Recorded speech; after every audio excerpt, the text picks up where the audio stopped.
Bonjour à tous les chômeurs, bonsoir à tous les travailleurs. Quand on pense à une armée, on imagine la discipline, les blindés, la technologie, pas des acrobaties, des cerceaux en feu et des soldats qui cassent des briques avec leur tête. Et pourtant, dans certains pays, les parades militaires ressemblent plus au cirque du soleil qu'à autre chose. Et j'ai une théorie. Plus l'armée est nulle, plus ces parades ressemblent à ça. Alors aujourd'hui, on va voir quelques exemples et vous me direz en commentaire ce que vous en pensez. Je suis sûr que ce sera un débat civilisé, j'en ai aucun doute. On va voyager à travers 5 pays, l'Algérie, la Corée du Nord, l'Égypte, l'Inde et la Russie. À chaque fois, je vais donner un rapide aperçu du pays, du contexte militaire, du pourquoi, du comment. Comme ça, vous aurez l'impression d'apprendre un truc alors que c'est juste une vidéo de merde. Mais avant de continuer notre voyage, un petit mot sur le partenaire qui soutient la vidéo, CyberGhost VPN. On ne va pas se mentir, aujourd'hui la vie privée en ligne c'est devenu un impératif. Un VPN c'est la base pour chiffrer votre connexion et éviter que votre fournisseur d'accès, des curieux ou des grosses boîtes, ne traquent chacun de vos clics pour les vendre au plus offrant. Surtout que le gouvernement est de plus en plus chaud pour faire sauter l'anonymat sur internet. Parce que la liberté d'expression c'est devenu du bullshit d'après Macron. For sure. Avec plus de 38 millions d'utilisateurs, CyberGhost est une référence solide. Le gros avantage au-delà de la sécurité, c'est la liberté géographique. Ils ont des serveurs dans plus de 100 pays. Si vous voulez accéder au catalogue de streaming de Netflix, Prime, Disney+,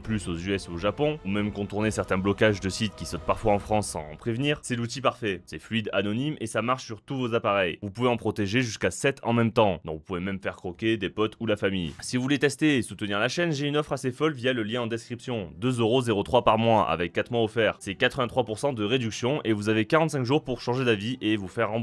Vous ne prenez aucun risque. En tout cas, merci à CyberGhost de me faire confiance et on reprend la vidéo. Et on commence par l'Algérie. Oui, je sais, je risque de pas me faire des copains, mais je vous le dis d'avance, je m'en bats les couilles. Comme ça, c'est clair. L'Algérie est un cas assez particulier parce que son armée n'est pas seulement une force militaire, c'est une institution politique centrale. Depuis l'indépendance, l'armée algérienne joue un rôle majeur dans la stabilité du régime et dans l'équilibre du pouvoir. C'est pour ça qu'elle bénéficie d'un budget très élevé à l'échelle régionale, autour de 10 à 11 milliards d'euros par an, ce qui en fait l'une des armées les plus financées d'Afrique. Sur le plan matériel, l'Algérie n'est pas ridicule. C'est pas le Mali qui doit faire semblant d'avoir des balles.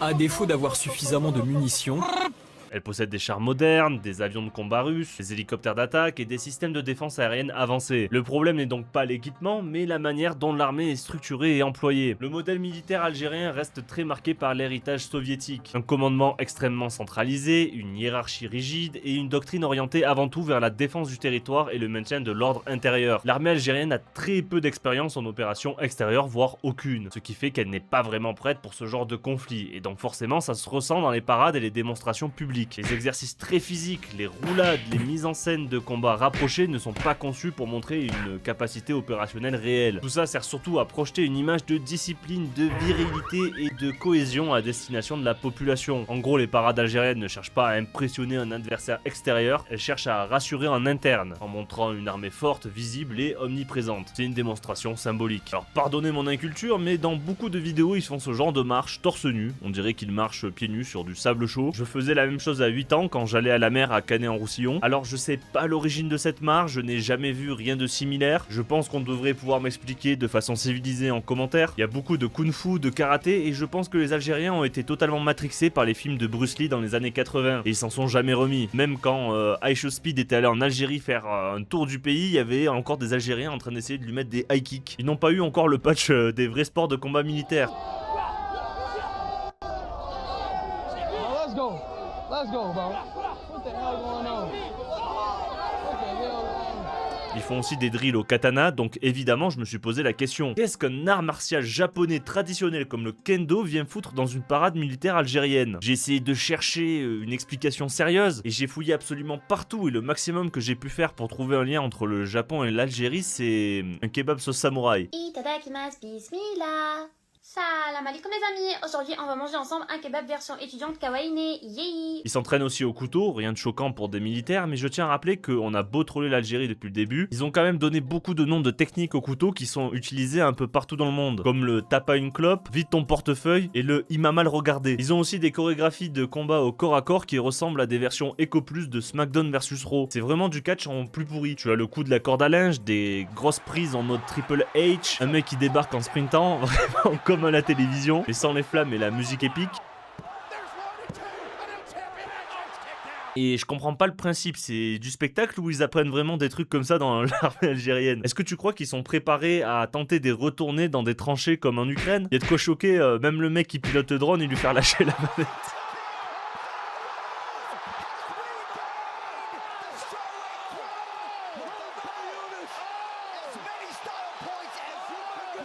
Bien sûr, le spectacle ne serait pas terminé sans le traditionnel pétage de briques en feu, cassage de cailloux à la main sur des abdos pour montrer qu'on est ultra solide, et aussi ça, alors je sais pas comment le définir, mais je peux qu'applaudir le mec qui a eu l'idée. C'est juste une masterclass, félicitations. Le brainstorming pour ce genre de parade, ça doit être quelque chose. Et pour clôturer le spectacle du cirque algérien, nous avons des quads avec des cerceaux en feu et les soldats qui se jettent dedans. Et aussi les pyramides humaines qu'on faisait en art du cirque en 4ème au collège. En tout cas, je sais pas vous, mais j'ai trouvé ça un peu hétéro-curieux par moment. Des soldats huilés, torse nu, en train de flex leurs muscles, c'est limite. Maintenant, on passe à la Corée du Nord, qui est probablement l'exemple le plus extrême de cette vidéo. Sur le papier, elle possède l'une des armées avec le plus de soldats au monde, avec environ 1,3 million de soldats actifs, mais ce chiffre impressionnant cache une réalité beaucoup plus fragile. L'armée nord-coréenne souffre de problèmes structurels majeurs, une grande partie de ses soldats sont en état de sous-nutrition, les frérots marchent 2 km et font une hypoglycémie, car malheureusement le capital de Karl Marx n'est pas comestible. Leur équipement est largement obsolète et la capacité logistique du pays est extrêmement limitée. Beaucoup de véhicules, de blindés et d'armes individuelles datent de la guerre froide, parfois même avant. C'est tellement la galère que dans les années 70, ils ont commandé 1000 Volvo à la Suède qu'ils n'ont jamais payé. La Suède continue à leur envoyer des rappels de paiement, mais ça sort les lunettes de soleil, la canne d'aveugle et le labrador. La Suède ne le savait pas encore à l'époque, mais ils se sont fait collectiviser leur bagnole.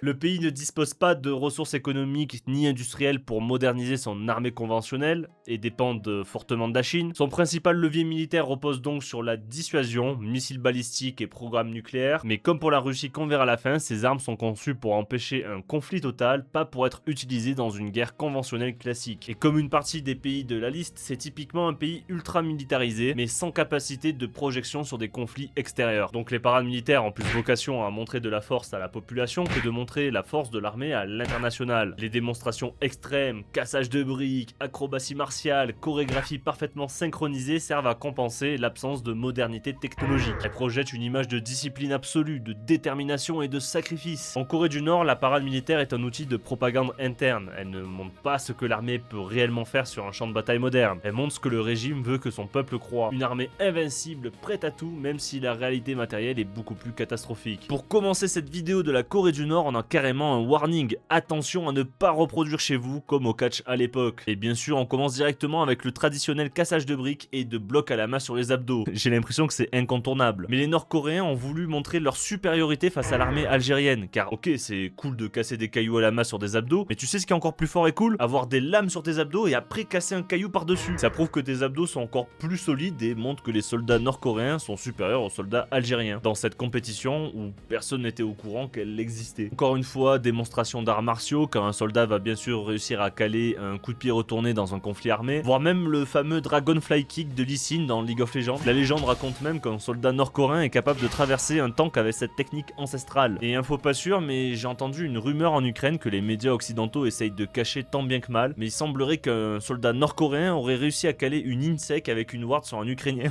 avec succès pour la première fois du conflit. Alors faites ce que vous voulez de cette info, mais je sais pas si les Ukrainiens vont pouvoir encore tenir longtemps.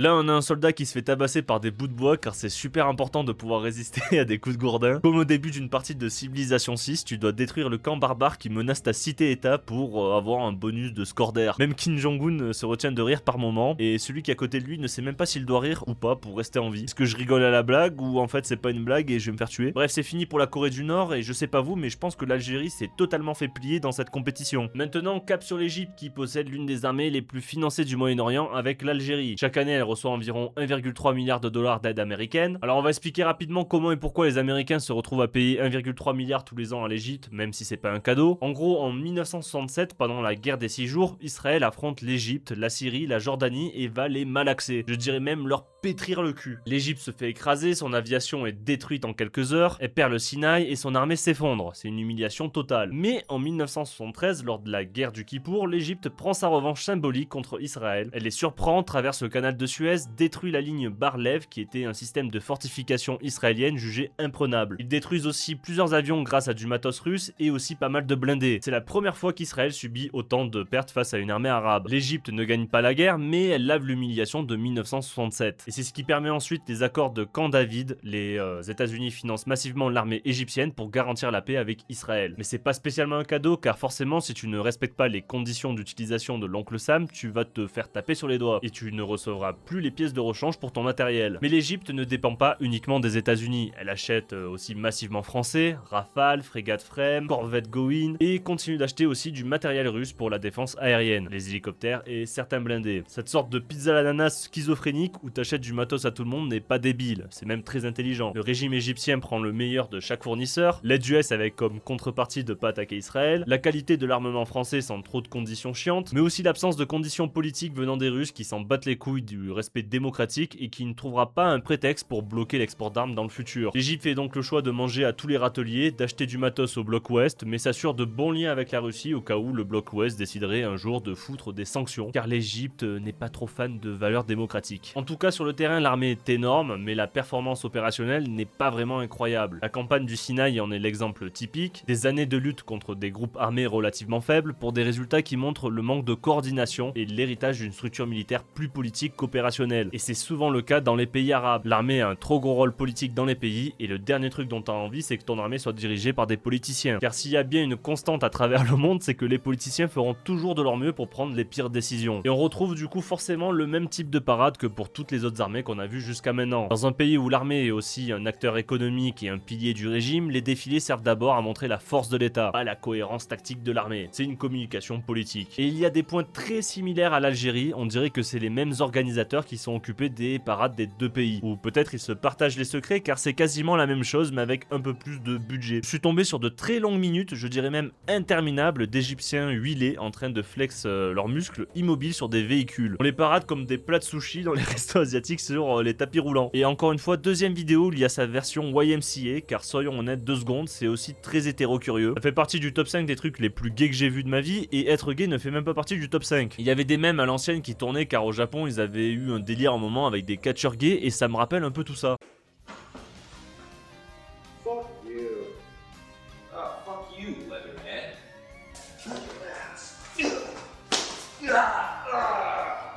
Pretty quick.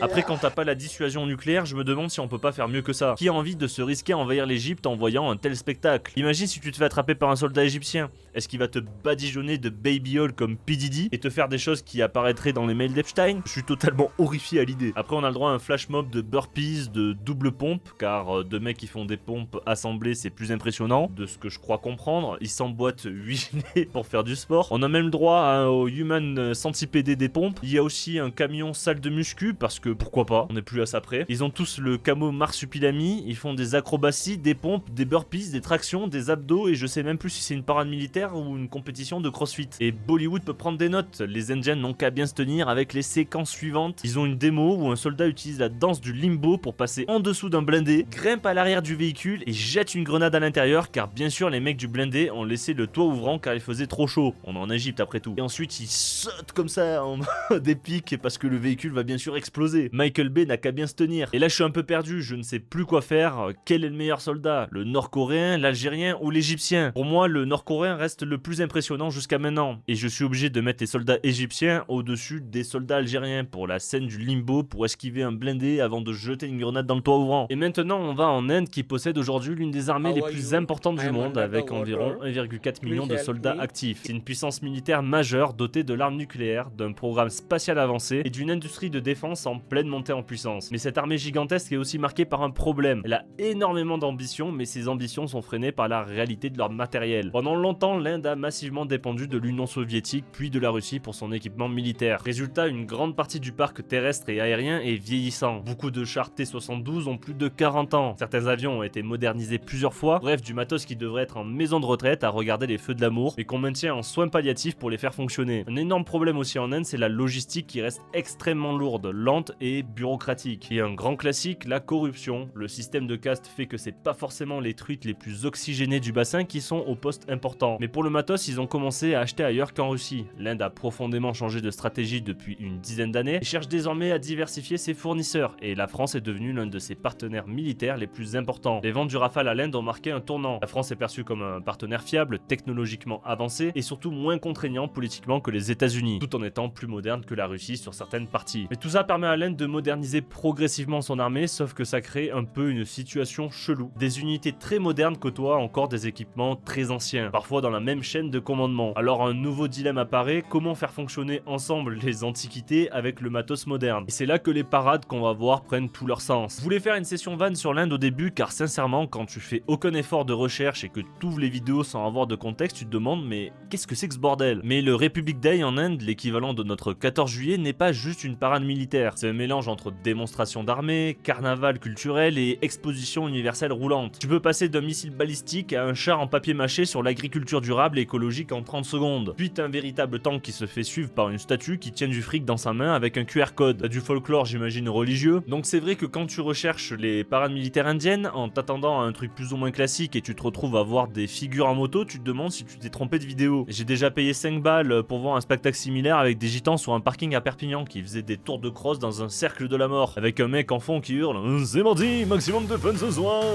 Ils ont créé des formations spécifiques, la formation de l'oiseau, la formation du lotus. Il y a des indiens qui font des 360 comme s'ils étaient dans un micro-ondes, et le pire c'est celui-là. J'espère qu'il a pas bouffé de la street food indienne, car s'il dégueule, le public va se manger un truc qui, je pense, est interdit par les conventions de Genève. Le pire c'est qu'il y a tout le temps du brouillard, alors que je prends des extraits qui datent de plusieurs jours, voire années différentes. Car c'est tout simplement pas du brouillard, mais de la pollution. Je vous jure que les indiens sont les plus à même à survivre à un monde post-apocalyptique nucléaire. J'ai un purificateur d'air chez moi, comme une petite salope, tu m'envoies à New Delhi, je meurs d'asphyxie. J'ai sélectionné une partie de leur carnaval pour montrer un peu tout ça. On a les technologies et la science avec des mecs déguisés en robots parce qu'ils ont pas encore de vrais robots, et ça sert de toute façon à rien d'avoir des robots quand t'as une population d'esclaves avec un SMIC à 30 centimes. Les experts New Delhi avec la police scientifique. Il y a même un char papier pour les banques avec une meuf qui compte la moulaga. Notre dictatrice von der Leyen à l'Union Européenne s'est d'ailleurs rendue au Republic Day récemment. Elle avait l'air d'être ultra enjouée face à ce char en papier où on voit des gens se faire bâtonner avec une corde pour les pendre derrière. Elle était en mode waouh,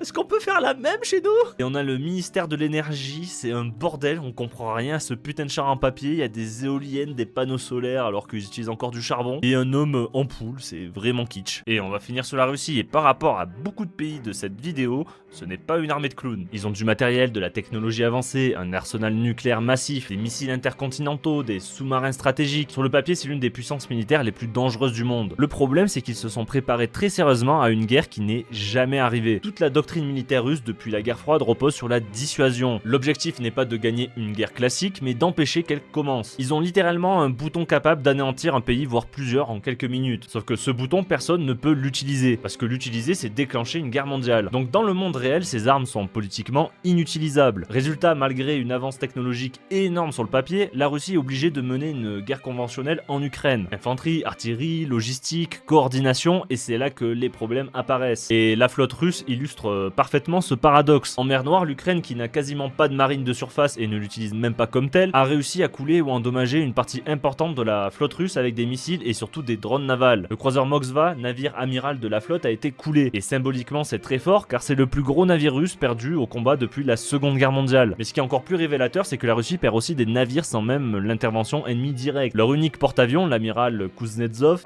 désolé, je suis en train d'assassiner tous les mots russes, a subi une succession de catastrophes. Incendie, dock flottant qui coule sous le navire pendant la réparation, grue qui s'écrase sur le pont causant un incendie, années de réparation sans fin, à tel point qu'on ne sait même pas si la Russie ne va pas tout simplement abandonner le projet. Même chose pour certains marins, le Kursk en 2000 a coulé avec 118 marins à bord à cause d'une explosion interne. En 2019, le sous-marin de recherche l'Osharik a subi un grave incendie tuant plusieurs marins. Il y a aussi des informations plus récentes selon lesquelles l'Ukraine aurait touché et coulé un sous-marin russe à Novorossiysk avec des drones sous-marins. En tout cas, ce qui est vérifiable, c'est l'ampleur des pertes navales russes, environ 20 à 25 navires coulés et 30 à 35 neutralisés ou gravement endommagés. Ce que ça montre réellement, c'est que ce n'est pas un problème de technologie, ce n'est pas un manque d'intelligence militaire, c'est un problème de système et de corruption. Maintenance bâclée, bureaucratie lourde, culture du mensonge hiérarchique, armée pensée pour impressionner politiquement plutôt que de fonctionner durablement. La Russie n'est pas faible, mais elle est coincée avec un outil militaire conçu pour un scénario extrême, la guerre totale, alors qu'en Ukraine, elle doit se battre dans un conflit limité, long et moderne. Et dans ce type de guerre, ce ne sont pas les missiles intercontinentaux qui comptent, ce ne sont pas les